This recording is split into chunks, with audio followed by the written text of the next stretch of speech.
Let's bring in Matt Smith. He's the lead oil analyst at Kpler, which owns marinetraffic.com. So first of all, welcome. And we checked in with you a few days ago. It's nice to have you here on set. What would you describe as the current state of affairs in the Strait? A few ways, really. One is that, as you mentioned, it's ground to a standstill there, right, in the actual Strait. But in terms of in the Mideast Gulf, there's just all these tankers that are stuck in there that simply can't get out. Most of them are loaded because all of the empty tankers are getting used to be filled up. And the longer that this goes on, the worse the situation gets, right? Mm-hmm. We know how much passes through this choke point, and so the challenge becomes that you're having these producers in the region that are having to shut down production, right. Curtail this oil production. There is some movement, that we understand, perhaps of Iranian ships that are getting through, in part because that's how they get money. I mean, they have to make sure that there's transit there. There's been reports of like a Guyana-flagged ship maybe heading to China. So what's getting through, what's not? And as we understand it, the next phase of this is the U.S. is reportedly going to lean more heavily on trying to clear the Strait of hazards in a way that would allow for swifter passage. Yeah, sure. So in terms of what is passing through, it is just the odd tanker, like less than a handful every single day.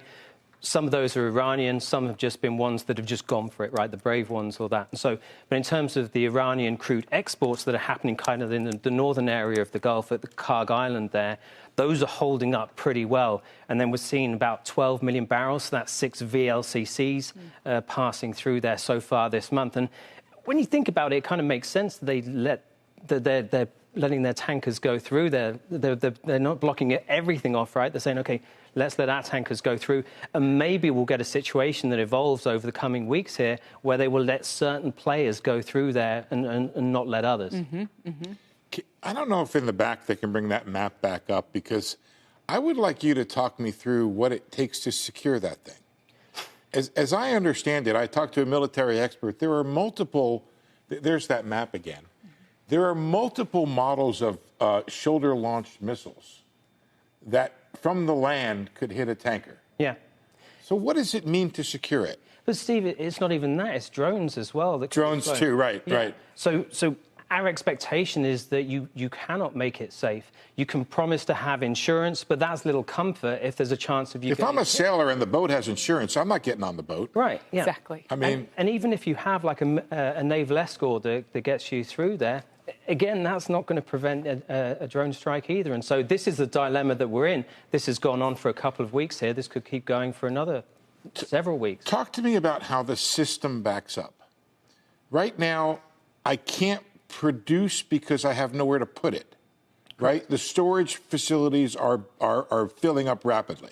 It's a different environment, Steve, for the Middle East producers, because they produce a lot, they export a lot. Right. They do not need a lot of storage there because they are just sending it out. But now they do. Exactly. Right. Or they shut it down. Exactly. They shut it down, and then what does that mean down the road for the availability of oil, even once the Strait opens up?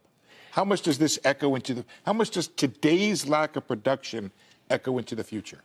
Well, that's why we've had this massive SPR release, right, of 400 million barrels in a way to kind of ease that. But the challenge that you have here is even if you do open up the Strait of Hormuz again, there's such a backup of tankers, it's going to take maybe a month for it to get back to normal anyway.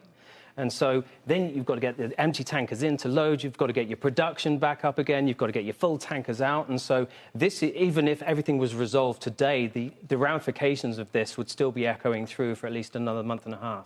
Yeah, it was interesting to read that, if you shut production long enough, and we're talking a couple months, that sometimes you can't bring it fully back online. Like you can only do 80 to 95% of prior capacity because of all these degradation issues. But I think the oil market would shrug that off if it just had a sense that, product is getting through.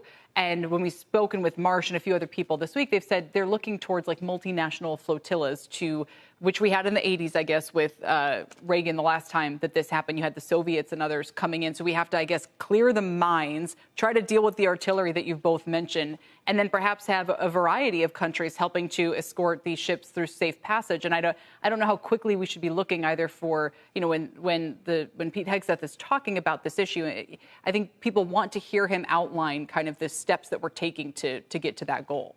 Yeah, and it is just too complex to do that, right? And the US doesn't have the control over these oil fields or anything like that. So I think You have to bear in mind that these oil producers, OPEC, they are used to bringing production up and dropping it down. So it's not like they're shutting it off, they're curtailing it. We have certain players within the region, whether it's Saudi Arabia or United Arab Emirates, that can reroute their crude, and they are doing that as well. So we're seeing it with UAE. They've pushed their exports up by about 1 million barrels per day out of Fujairah. You've got a lot coming out of Yanbu in the Red Sea now. And so certain players have options there. But in terms of how this all comes together and starts flowing again, it's Can you talk